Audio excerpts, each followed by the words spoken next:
नमस्कार, Chhindwara today news में आपका स्वागत है। मैं फारूक कुरैशी। शुरुआत करते हैं इस वक्त की कुछ अहम और बड़ी खबरों के साथ।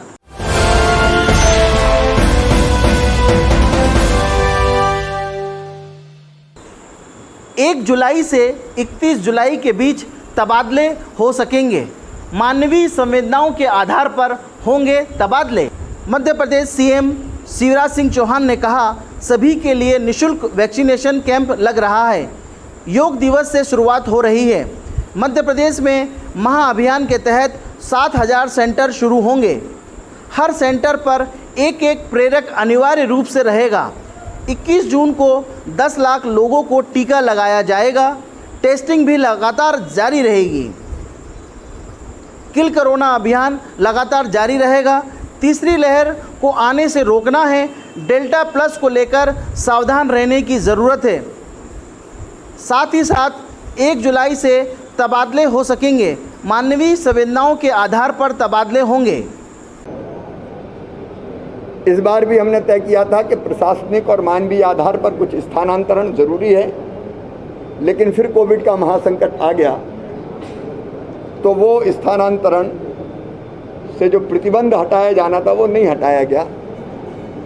अब हमने तय किया कि 1 जुलाई से 31 जुलाई के बीच प्रशासनिक आधार पर या अत्यंत संवेदनशील मानवीय आधार पर स्थानांतरण किए जा सकेंगे।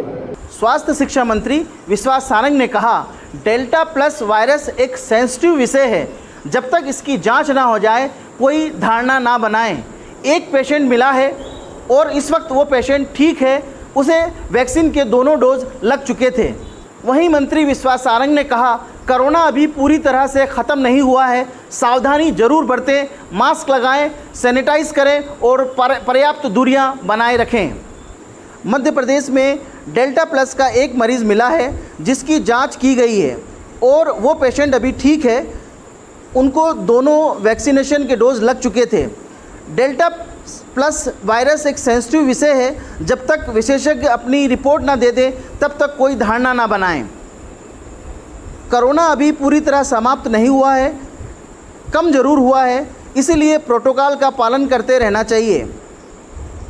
वैक्सीनेशन महाअभियान पर मंत्री बोले, 21 जून एमपी के इतिहास में दर्ज होने वाला है। उसी दिन पूरे देश में सभी को निःशुल्क वैक्सीन दी जाएगी। सीएम ने भी निर्देश दिया है कि इसी दिन वैक्सीनेशन होगा। भोपाल में करीब 7,000 सेंटर स्थापित किए जाएंगे, जिसमें प्रेरक के तौर पर सभी वर्ग के लोगों को शामिल किया जाएगा। वैक्सीनेशन अभियान कांग्रेस पर साधा निशाना। वैक्सीनेशन अभियान प्रदेश की हर व्यक्ति प्रेरक बने। पत्रकार, सामाजिक संगठन सहित अन्य राजनीतिक दल के कार्यकर्ता भी शामिल होना चाहें तो वो भी शामिल हो सकते हैं, लेकिन वो सिर्फ भ्रम फैलाने का काम करने पर यकीन रखते हैं। सभी लोग हर एक वैक्सीनेशन सेंटर में जाएंगे प्रेरक के रूप में, अतिथि के रूप में नहीं, प्रेरक के रूप में। माननीय मुख्यमंत्री जी का ये सोच है कि सभी प्रेरक के रूप में जाए और लोगों को ये प्रेरणा दें कि हम सबको मिलकर वैक्सीन लगाना है और वैक्सीन लगाकर ही हम कोरोना को हरा सकते हैं। 21 जून इतिहास में दर्ज होगा। मध्य प्रदेश में हम रिकॉर्ड तौर पर वैक्सीनेशन प्रोग्राम को करेंगे। मध्य प्रदेश भाजपा के प्रदेश अध्यक्ष वीडी शर्मा ने बताया, 18 जून शुक्रवार के दिन प्रधानमंत्री मोदी कौशल योजना लॉन्च कर रहे हैं। मध्य प्रदेश भाजपा प्रदेश अध्यक्ष और सांसद वीडी शर्मा ने बताया कि 18 जून शुक्रवार को सुबह 11 बजे प्रधानमंत्री मोदी कौशल विकास योजना के अंतर्गत कोविड वॉरियर्स के लिए कस्टमाइज क्रैश कोर्स प्रोग्राम देश में लॉन्च कर रहे हैं। वीडी शर्मा ने कहा कि मध्य प्रदेश में प्रोग्राम के लिए 8 सेंटर चुने गए हैं, जिसमें एक सेंटर मेरे लोकसभा क्षेत्र खजुराहो में दिया गया है, जिसके लिए मैं प्रधानमंत्री को धन्यवाद देता हूं। साथ ही प्रदेश के युवाओं से अपील की है कि प्रधानमंत्री के प्रोग्राम में सहभागिता दर्ज कराएं। प्रधानमंत्री कौशल विकास योजना के अंतर्गत कोविड वॉरियर्स के लिए कस्टमाइज क्रैश कोर्स प्रोग्राम देश के अंदर लॉन्च कर रहे हैं। मध्य प्रदेश के सभी नौजवान इसमें सहभागी बन करके अपनी महत्वपूर्ण भूमिका निभाएं। बहुत बहुत धन्यवाद। कांग्रेस नेता मोनू सक्सेना ने कहा, महंगाई और डीजल पेट्रोल के बढ़ते दामों को मुद्दा बनाकर सत्ता में आए नरेंद्र मोदी आज पेट्रोल डीजल के दामों की बढ़ोतरी को रोकने में पूरी तरह से नाकाम साबित हुए हैं। महंगाई और बढ़ते पेट्रोल डीजल के दामों को मुद्दा बनाकर सत्ता में आए प्रधानमंत्री नरेंद्र मोदी पेट्रोल और डीजल के दामों में बढ़ोतरी को रोकने में पूरी तरह से नाकाम साबित हुए हैं। अपनी मन की बात बोलने वाले पीएम जनता के मन की बात नहीं सुन पा रहे हैं। महंगाई डायन के नाम के भाजपा नेताओं और प्रधानमंत्री अपने आँख, कान और दिमाग बंद किए बैठे हैं। जनता के मन की बात सुनने और सोई हुई सरकार को जगाने आज भोपाल सांसद प्रज्ञा ठाकुर को बेशरम के फूल एवं पीएम मोदी के नाम मुर्दाबाद के नारे लगाए। वहीं भाजपा सरकार के खिलाफ भी नारेबाजी की। प्रदर्शनकारियों को पुलिस ने गिरफ्तार कर थाने ले गई।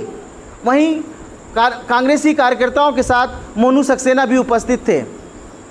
माननीय प्रज्ञा ठाकुर जो भोपाल की सांसद है, उनको ये एक ज्ञापन, हमने एक जन मन की बात एक पत्र भी लिखा है कि कब तक माननीय प्रधानमंत्री अपने मन की बात जनता पर थोकेंगे। जनता की बात भी तो सुने, जनता के मन की बात भी तो सुने, जनता के अधिकार की बात भी तो सुने, महिलाओं की बात सुने, युवाओं की बात सुने, बेरोजगारों की बात सुने। जब आज कोविड-19 में पूरे देश में रोजगार बेरोजगार सब खत्म हो चुके हैं, व्यवसाय खत्म हो चुके हैं, ऐसे में लोगों का खान पान बड़ा मुश्किल हो चुका है। ऐसे में ये महंगाई चौतरफा मार रही जनता को, तो हम ये प्रज्ञा ठाकुर जी को ये बेशरम का फूल और बेशरम देने आए ज्ञापन जनता के मन की बात पत्र के साथ में। कांग्रेस ने शहरों के नाम बदलने की कायावाद पर एक तीर से कई निशाने साधे। रानी लक्ष्मीबाई के बलिदान दिवस के मौके पर कांग्रेस ने नाम बदलने की कायावाद का श्री गणेश किया। कांग्रेस ने सीएम शिवराज सिंह चौहान को ग्वालियर का नाम बदलकर रानी लक्ष्मीबाई नगर और इंदौर का नाम बदलकर अहिल्या देवी होलकर नाम रखने का सुझाव दिया। कांग्रेस ने कहा है कि रानी लक्ष्मीबाई के प्रति इससे सच्ची और अच्छी श्रद्धांजलि कोई दूसरी नहीं हो सकती। रानी लक्ष्मीबाई के बलिदान दिवस के मौके पर कांग्रेस ने एक तीर से कई निशाने साधने का काम किया है। कांग्रेस ने सीएम शिवराज सिंह चौहान को से ग्वालियर का नाम बदलकर रानी लक्ष्मीबाई नगर और इंदौर का नाम बदलकर अहिल्याबाई होलकर नगर रखने का सुझाव दिया। कांग्रेस ने पीसीसी में रानी लक्ष्मीबाई की पुण्यतिथि के मौके पर रानी लक्ष्मीबाई के संघर्षों को याद किया। कांग्रेस ने कहा कि देश को आज़ादी दिलाने में रानी लक्ष्मीबाई के योगदान को इतिहास कभी भुला नहीं सकता। वहीं कांग्रेस ने कहा कि अगर प्रदेश में कांग्रेस दोबारा आई तो पाठ्यक्रम में समग्र स्वतंत्रता आंदोलन को शामिल किया जाएगा। एक सवाल का जवाब देते हुए कांग्रेस ने साफ किया कि पाठ्यक्रम में किसी भी आंदोलनकारी को बाहर नहीं किया जाएगा, क्योंकि कांग्रेस सृजन में विश्वास करती है। इस कार्यक्रम में हमारे साथी सज्जन भाई वर्मा, भूपेंद्र सिंह जी, राजीव सिंह जी, दोनों पर इन सबका सुझाव है और वो सुझाव हमने प्रस्तुत किया शासन के सामने कि ग्वालियर का नाम महारानी लक्ष्मीबाई नगर रखा जाए और इसी तरह इंदौर शहर का नाम अहिल्याबाई देवी नगर रखा जाए। ये सुझाव हमने प्रस्तुत किए और ये लक्ष्मीबाई नगर ग्वालियर का नाम रखने से उनके बलिदान के लिए पूरी श्रद्धांजलि होगी। फिलहाल की खबरों में बस इतना ही। मुझे दीजिए इजाज़त। बने रहिए हमारे साथ ताज़ा तरीन खबरों के लिए। नमस्कार।